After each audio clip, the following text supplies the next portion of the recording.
Hello everyone. So this is installment number 2 in my houseplant tour series. I don't know how big this series will be. I'll probably update like once a year until I die. But yeah, I did my first houseplant tour about 2 years ago, a year and a half ago. It feels like it was literally forever ago. I honestly do not even remember when it was, but it was a video that I really enjoyed making because honestly, I flippin' love houseplants. I really do. I have no idea how many I have at the moment.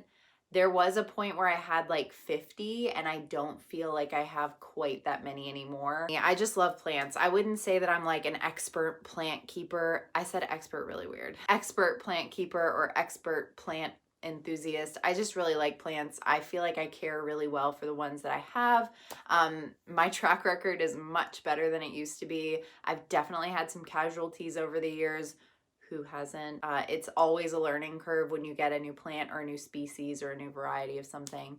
So yeah, but houseplants are so fun. They bring so much life into your house.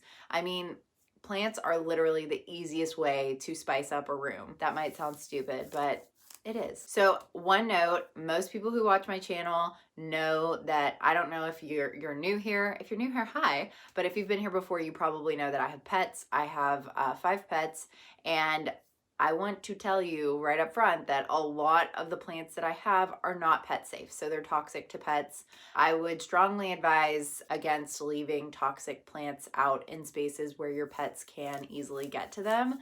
All of my toxic plants are either up high on shelves where they can't be reached by my pets, or they're in this room, which is locked. It's not available to my pets unless I'm in here and I left the door open. But in that case, I'm here to field all plant interactions.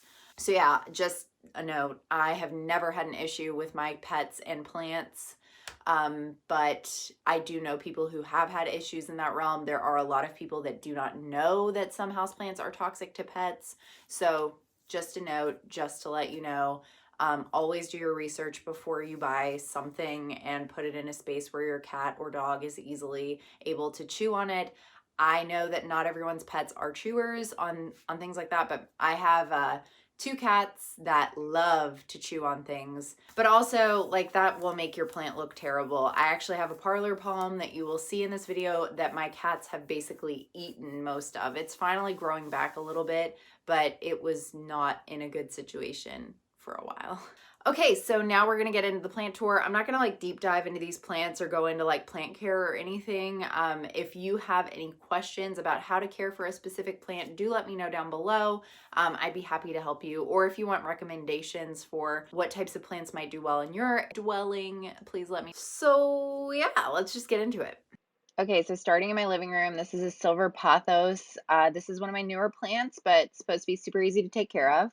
Next up, we have the first of many snake plants. I don't know what specific variety of snake plant this is, but I got it at Home Depot. They are the easiest to take care of. The next, we have a golden pothos, also another very easy plant to take care of. And then there's this guy. This is an Aurelia Fabian, and I'm obsessed with him. He has tons of new growth happening, and I'm obsessed. He's like a potato. I love him deeply. I wouldn't say he's the easiest plant to take care of. Next up, we have this chest that's covered in plants. First up is a parlor palm, which looks pretty sad, which is why I kind of glossed over it because the cats have eaten him.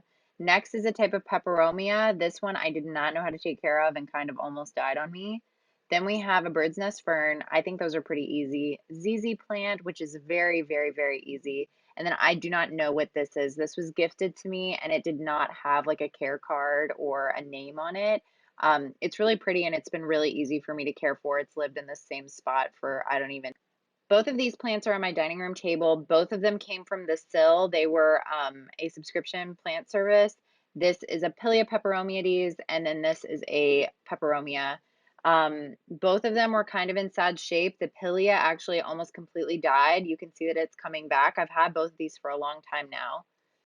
This is my oldest fiddly fig. His name is Burn. He's been killing it lately. He's gotten like 5 or 6 new leaves in the past, I don't know, 2 or 3 months.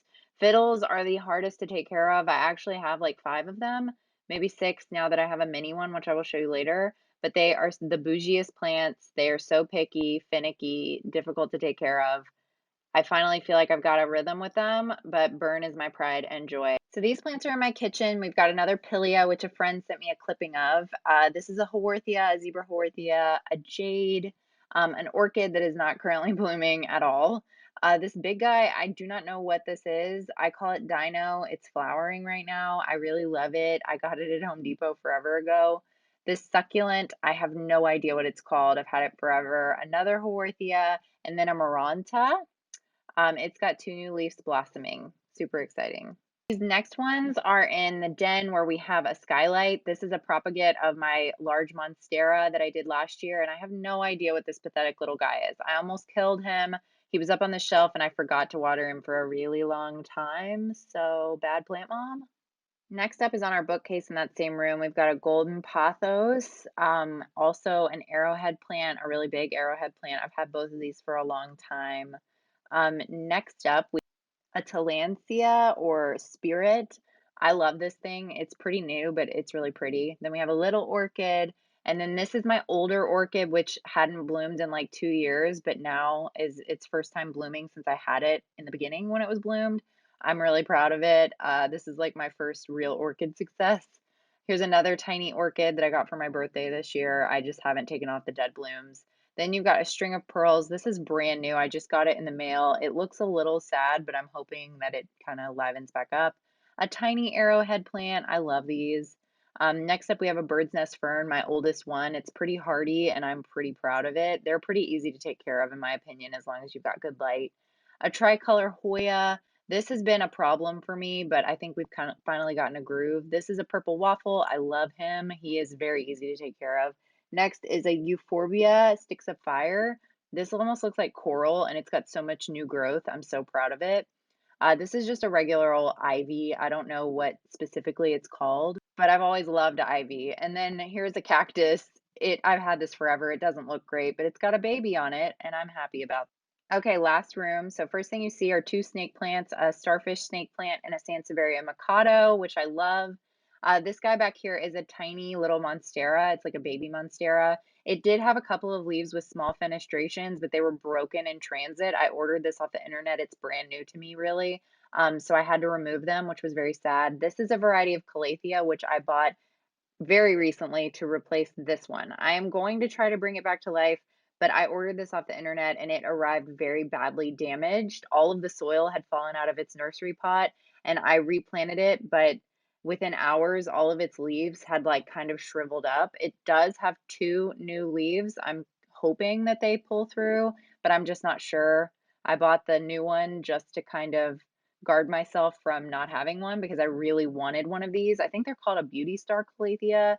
They're really pretty, but I was very disappointed in that shipping experience.